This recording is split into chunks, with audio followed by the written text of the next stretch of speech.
it is blue for Bob Day. As I mentioned, the West Indies actually out there loosening up. They all had blue caps on, and we can talk a bit more about that. Now let's say good morning to Jonathan Agnew, who's up in the commentary box with Victor.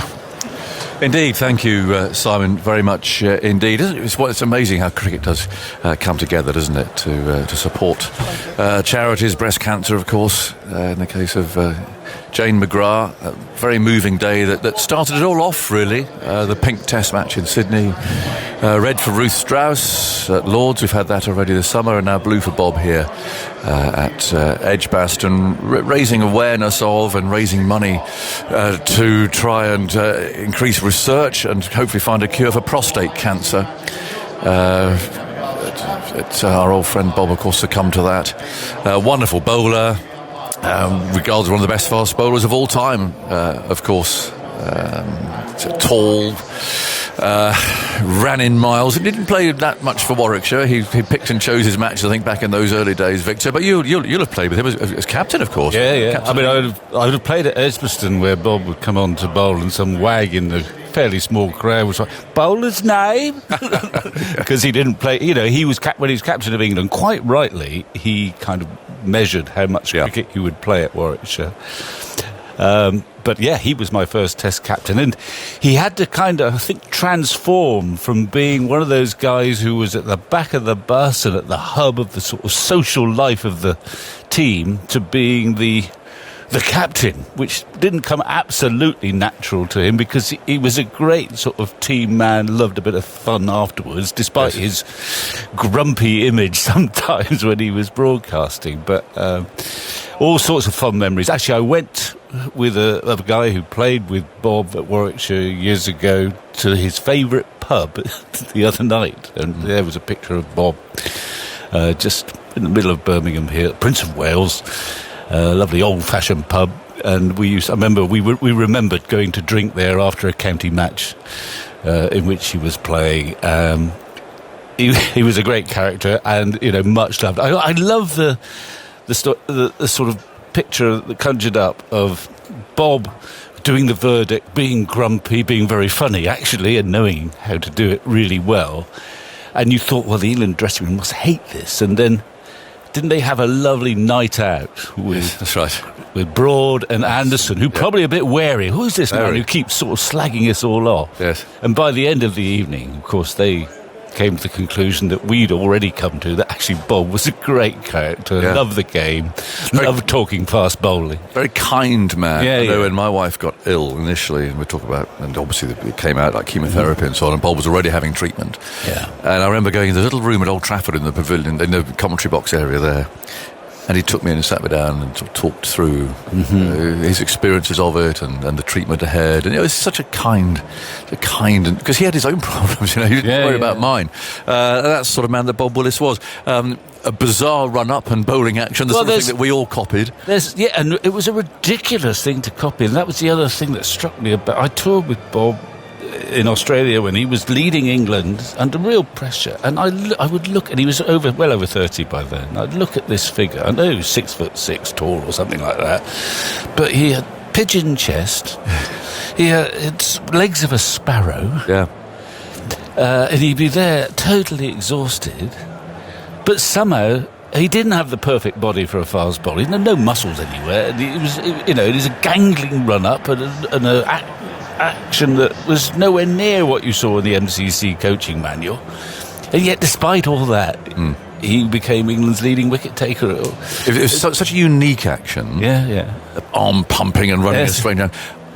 You may have seen both that I've seen. I've seen 2 Test wickets taken by batsmen performing a Bob Willis impersonation in a Test match. Well, I think Alistair Cook got one. Alistair Cook, in that case, and that's amazing both. Because Alistair Cook was a different generation, but he still knew how Bob Willis. He got a horrible ball down the leg side. And was it Lammy? The other one, Alan Lamb in Calcutta. I know. In a dead game in which no one got a wicket, Alan Lamb ran from the boundary to get Bob Willis impersonation and got Prabhakar LBW. Yes. And I think given out by home. I mean, it was such a characteristic action. I think I remember too. Probably Graham Gooch, who was quite a good mimic. Oh yes, he may not have got a wicket, but in sort of a dead scenario in a Test match, he had quite a good Bob Willis action. Yes. But so it was idiosyncratic, his action.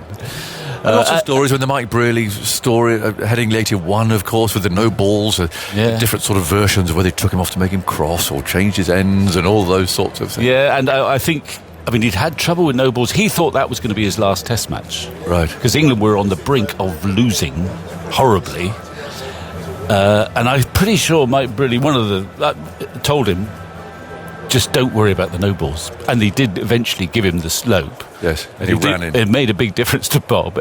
And he said, don't worry about the no balls. I don't know if he bowled many. It didn't matter. That was the one spell that everyone will remember, when he seemed to be on another planet, almost eyes glazed in another world. Yes. And he just bowled him out. 7 foot. And in a trance. Yeah, exactly that. And yet, everybody remembers that as Botham's match. And of course, Ian did set it up with an incredible innings, but Bob Willis's destruction of Australia, one of those classic cases of where a team blows it, chasing a smallish total. Yeah. But he'd be right, he was in a trance. I think he was still in a trance afterwards when poor old Peter West interviewed him. He gave quite a grumpy interview. Yes. But he was still in another world. He was like that, and that's why, when he was captain, it was quite difficult for him, because he liked to disappear into his own cocoon when he was bowling. He always bowled terrifically as captain, actually, and a lot of overs too. And he was about 40 yards away from everyone else when he started his run, but he was still captaining the side. But actually, he had set such an example as a captain that you couldn't help but want to play for him. He might not have been a brilliant tactician, and he was distant sometimes because he was at the other end of the ground, but he set such an example that you wanted to follow him. Well, the players are lining up. It's always very emotional. There's Bob's daughter Kate is down there, and she's got a daughter on the back of her shirt, if you like, her cricket shirt. It's got the word Dad, and there's grumps on the grandchildren there, and their numbers, but they're all lined up. They've got they've got their blue caps on. Both players lined up, and I know Lauren, Bob's wife, is also here today. And it's just such a wonderful thing that cricket does, isn't it? And Hopefully it was Glenn and Jane McGrath that started this off. And it's odd, isn't it? In a curious way, McGrath and Willis, there are quite a few parallels in that. On the field, you think, watching from a distance, you think, these are grumpy pair of old fast bowlers, and that when you meet them off the field, they're both in their own ways the most engaging, generous souls. Dylan, of course, he added that name because of his love of Bob Dylan. And there's going to be 45 seconds of applause now. The players, Katie, 2 grandkids holding these large blue balloons that are blowing around in the breeze that's coming up from the left. The crowd all standing as we remember Bob Willis.